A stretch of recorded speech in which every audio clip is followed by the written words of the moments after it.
जय श्री राम दोस्तों, हमारे चैनल मिस वैष्णव में आपका हार्दिक स्वागत है। आज हम बात करेंगे खरमास, जिसे मलमास भी कहा जाता है।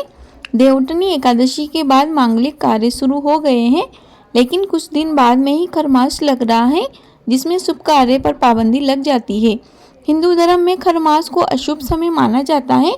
इस दौरान मांगलिक कार्य, विवाह, मुंडन, गृह प्रवेश, जनेऊ संस्कार आदि कार्य करने पर रोक लग जाती है। साल में 2 बार खरमास आते हैं। ज्योतिष शास्त्र के अनुसार जब सूर्य धनु व मीन राशि में प्रवेश करते हैं तो खरमास 1 माह के लिए लग जाते हैं। चलिए अब जानते हैं इस साल का आखिरी खरमास कब लग रहा है।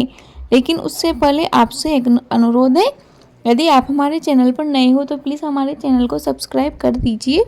इस वर्ष का आखिरी खरमास 16 दिसंबर 2023 से लग रहा है। इसका समापन 15 जनवरी 2024 को मकर संक्रांति पर होगा। दिसंबर में सूर्य धनु राशि में प्रवेश करेंगे। इस दिन धनु संक्रांति मनाई जाएगी। खरमास को मलमास भी कहते हैं।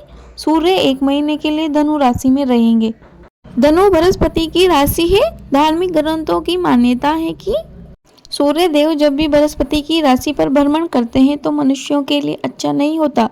ज्योतिष शास्त्र के अनुसार सूर्य जब बृहस्पति की राशि में आते हैं तो इससे गुरु ग्रह का बल कमजोर हो जाता है। सूर्य भी अपना तेज कम कर लेते हैं।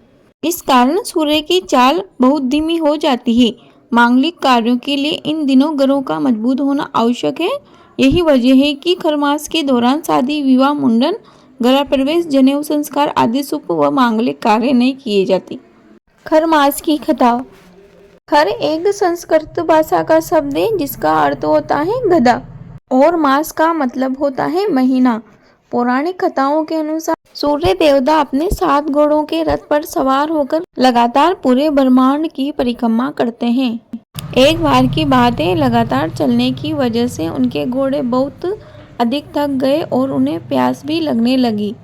इस बात से सूर्य देवता बहुत चिंतित हो गए, क्योंकि वह रथ को रोक भी नहीं सकते थे। रथ रोकने का मतलब है कि जनजीवन का अस्त व्यस्त हो जाना।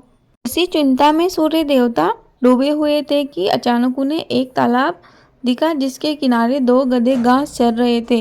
तब उन्होंने अपने रथ को वहां रोका और अपने घोड़ों को वहां पर पानी पीने के लिए और थोड़ा आराम करने के लिए छोड़ दिया। उन घास चर रहे गधों को उन्होंने अपने रथ से जोत लिया और परिक्रमा पर निकल गए।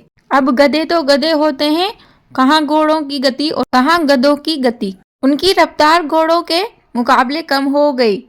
इसी कारण रथ की भी गति कम हो गई। सूर्य भगवान ने किसी तरह से 1 महीने का वक्त पूरा किया और उसी तालाब के किनारे पहुंचे। दोनों गधों को अपने रथ से मुक्त किया और उनके घोड़ों को रथ से जोत लिया। फिर वापस परिक्रमा पर निकल पड़े। इस तरह से घोड़ों को भी विश्राम मिल चुका था। हर वर्ष इसी तरह से यह क्रम चलता रहता है। प्रतिवर्ष एक सौर वर्ष में यह 1 महीना खरमास कहलाता है। दोस्तों, खरमास में शुभ कार्यों पर रोक होती है, लेकिन इसका मतलब यह नहीं है कि हर कार्य ही अशुभ होता है। चलिए अब जानते हैं कि हमें खरमास में क्या क्या करना चाहिए। उससे पहले आपसे एक छोटा सा अनुरोध है, यदि आपने अभी तक हमारे चैनल को सब्सक्राइब नहीं किया है तो प्लीज़ चैनल को सब्सक्राइब कर लीजिए और वीडियो आपको उपयोगी लगे तो इसको लाइक भी कर दीजिए।